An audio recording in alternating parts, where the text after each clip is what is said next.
మణికంఠ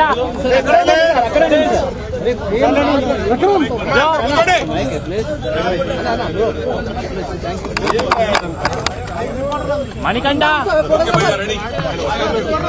మణికంఠ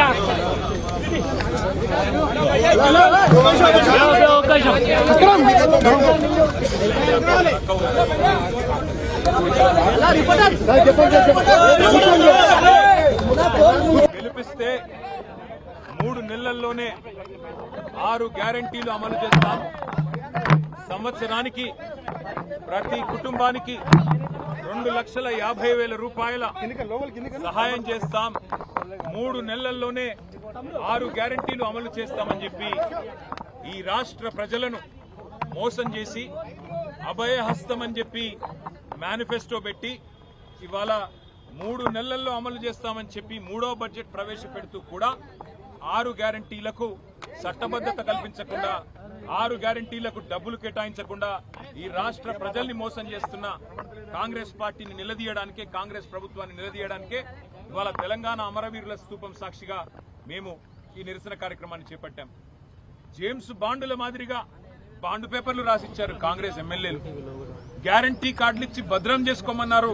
భద్రంగా పెట్టుకోండి, 100 రోజులు మీరు భద్రంగా పెట్టుకుంటే 101వ రోజు మా వాళ్ళు వస్తారు, వచ్చి మీకు ప్రతిదీ అమలు చేస్తారని చెప్పి ఆనాడు బొంకి నమ్మబలికి ఓట్లేయించుకొని ఓడ మీదున్నప్పుడు ఓడమల్లన్న, ఒడ్డుకెక్కినాక బోడమల్లన్న అన్నట్టు 3వ బడ్జెట్ లో కూడా గ్యారంటీ అన్న మాట లేకుండా, డిక్లరేషన్ అన్న మాట లేకుండా ఇవాళ ప్రతి వర్గాన్ని వంచిస్తున్నది కాంగ్రెస్ ప్రభుత్వం. బలహీన వర్గాలకు 1,00,000 కోట్ల బడ్జెట్ అన్నారు. ఇది 3వ బడ్జెట్. మరి ఇప్పటికే 60,000 కోట్ల బడ్జెట్ పెట్టి ఉండాల, కానీ 3 కలిపితే కూడా 20,000 కోట్లు దాటట్లేదు. అందుకే ఈ రాష్ట్ర ప్రజల తరపున, ఈ రాష్ట్రంలోని 46 లక్షల మంది వృద్ధులు, వితంతువుల తరపున 4,000 పెన్షన్ ఎప్పుడు ఇస్తారు అని బడ్జెట్ లో ప్రభుత్వాన్ని అడుగుతాం. ఈ రాష్ట్రంలోని 1,88,00,000 మంది ఆడపిల్లలు ఎవరైతే 18 ఏళ్లు నిండిన వాళ్ళు ఉన్నారో 2,500 రూపాయలు మహాలక్ష్మి ఎప్పుడొస్తుందా అని ఎదురు చూస్తున్న వారు ఎవరైతున్నారో ఈ బడ్జెట్ లో కాంగ్రెస్ ప్రభుత్వం స్పందించకపోతే తప్పకుండా ఈ ప్రభుత్వాన్ని వదిలిపెట్టం, నిలదీస్తాం. అట్లాగే మరి రాష్ట్ర వ్యాప్తంగా 5 లక్షల మంది దివ్యాంగులు 6,000 పెన్షన్ కోసం ఎదురు చూస్తున్న వారు, వారి తరపున ప్రభుత్వాన్ని నిలదీస్తాం.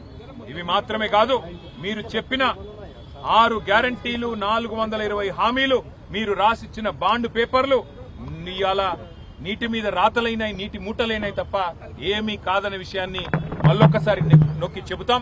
శాసనసభ సమావేశాల్లో, శాసన మండలి సమావేశాల్లో, బడ్జెట్ లో ఇప్పటికే ప్రభుత్వాన్ని అడుగడుగున నిలదీస్తున్నాం. అడుగడుగున వారికి నిరసన చెప్తా ఉన్నాం. రాష్ట్ర ప్రజల తరపున రైతు భరోసా 15,000 అన్నారు, కానీ ఆ రైతు బంధు 3 సార్లు ఎగ్గొట్టారు. ఇవాళ రైతులు ఎదురు చూస్తా ఉన్నారు.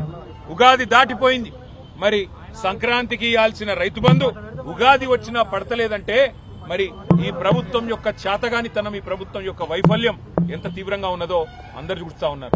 అట్లాగే 2 లక్షల ఉద్యోగాలని చెప్పి కేవలం 11,900 ఉద్యోగాలు ఇచ్చి ఇవాళ బొంకుతున్న ప్రభుత్వం, అబద్దాలు చెప్తున్న ప్రభుత్వాన్ని ఈ బడ్జెట్ లో మళ్లీ అడుగుతాం, నిలదీస్తాం. హామీలు నిలబెట్టుకోవాలని డిమాండ్ చేస్తాం. నిలబెట్టుకోకపోతే నిలదీస్తామని మళ్ళొకసారి చెప్తూ మీ అందరికీ ధన్యవాదాలు. Thank you.